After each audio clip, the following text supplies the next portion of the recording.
میرے ہاتھ میں بجلی کا بل تھا۔ ذہن میں صرف یہی خیال گھوم رہا تھا کہ خدا کرے بینک میں زیادہ رش نہ ہو، بل جمع کروانے والے کم ہی ہوں تاکہ جلدی سے واپس آ کر دفتر کے کچھ کام کر سکوں۔ یہی سوچتے ہوئے میں نے دفتر کو لاک کیا اور تیز قدم اٹھاتا ہوا سیڑھیوں سے نیچے گراؤنڈ فلور کی جانب چل پڑا۔ ہمارا دفتر پہلی منزل پر تھا، اس لیے گراؤنڈ فلور تک پہنچنے کے لیے چند سیڑھیاں اترنی پڑتی تھی۔ میں کچھ زیادہ جلدی میں تھا کیونکہ دفتر کے باقی کاموں کی فہرست میں اپنے ذہن میں پہلے ہی تیار کر چکا تھا کہ کس کام کو پہلے اور کس ترتیب سے سر انجام دینا ہے۔ گراؤنڈ فلور پر ٹریول ایجنسیوں اور کوریئر سروس کے کئی دفاتر تھے جن میں کافی لوگوں سے میری اچھی خاصی سلام دعا تھی۔ صبح کے قریب 9:45 بجے کا وقت تھا اور گرمی کی شدت صبح سے ہی کافی بڑھ گئی تھی۔ جیسے ہی میں نیچے اترا تو نعیم صاحب سے ملاقات ہو گئی۔ یہ ایک کوریئر سروس کے آفس میں نئے نئے ملازم ہوئے تھے، لیکن اپنی خوش اخلاقی اور ملنسار طبیعت کی وجہ سے انہوں نے قریب سبھی آس پاس کے لوگوں سے اچھی جان پہچان بنا لی تھی۔ سادہ سے انسان تھے، درمیانہ قد، دبلے پتلے اور کافی خوش مزاج سے تھے۔ میں نے انہیں ہمیشہ شلوار قمیض میں ہی ملبوس دیکھا تھا۔ میری قریب روز ان سے سلام دعا ہوتی تھی، پر اس دن مجھے دیکھ کر وہ بضد ہو گئے کہ جناب آج تو میں آپ کو چائے پلا کر ہی رہوں گا۔ آپ ہر دفعہ پھر کبھی کا نعرہ لگا کر چلے جاتے ہیں، پر آج کوئی بہانہ نہیں چلے گا۔ میں نے لاکھ منت سماجت کی کہ میں ذرا جلدی میں ہوں، بینک میں رش بڑھ گیا تو دفتر کے باقی کام دھرے کے دھرے رہ جائیں گے۔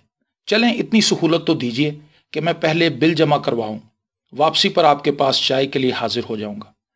انہوں نے میری طرف مسکرا کر دیکھا اور بولے، میں پھر چائے والے کو آرڈر دے دیتا ہوں۔ ہاں جی، میں بس یوں گیا اور یوں آیا، میں نے چٹکی بجاتے ہوئے کہا۔ میرے انداز پر وہ ایک دفعہ پھر مسکرا دیے۔ بینک میں میری توقع کے مطابق زیادہ رش نہیں تھا۔ قطار میں مجھ سے پہلے 4 افراد تھے اور یہ بات تسلی بخش تھی کہ ان کے پاس ایک ہی بل تھا۔ میں نے گھڑی دیکھ کر اندازہ لگایا کہ مزید 10 سے 12 منٹ میں واپسی ہو جائے گی۔ میرا اندازہ ٹھیک نکلا۔ 10ویں منٹ میں بینک کی کھڑکی سے میری بقایا رقم اور مہر لگی ہوئی بل کی کاپی برآمد ہو چکی تھی۔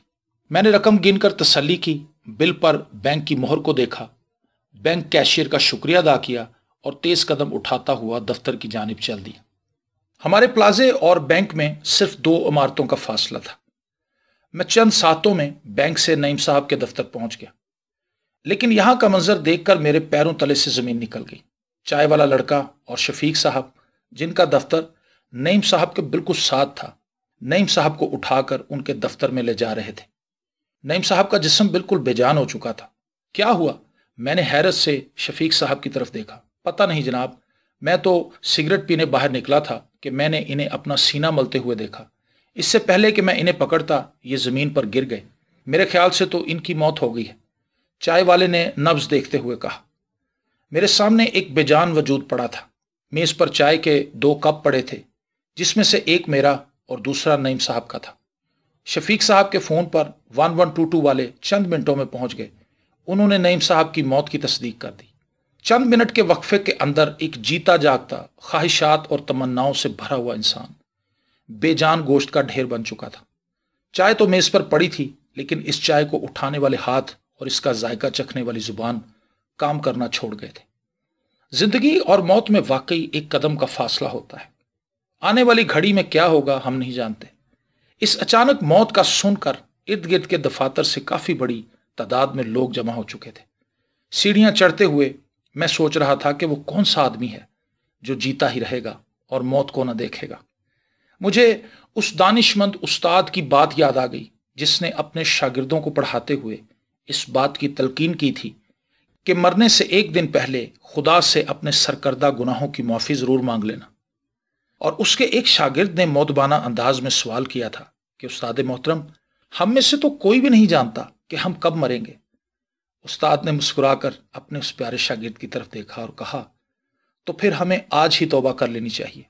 دیکھو یہ قبولیت کا وقت ہے، دیکھو یہ نجات کا دن ہے۔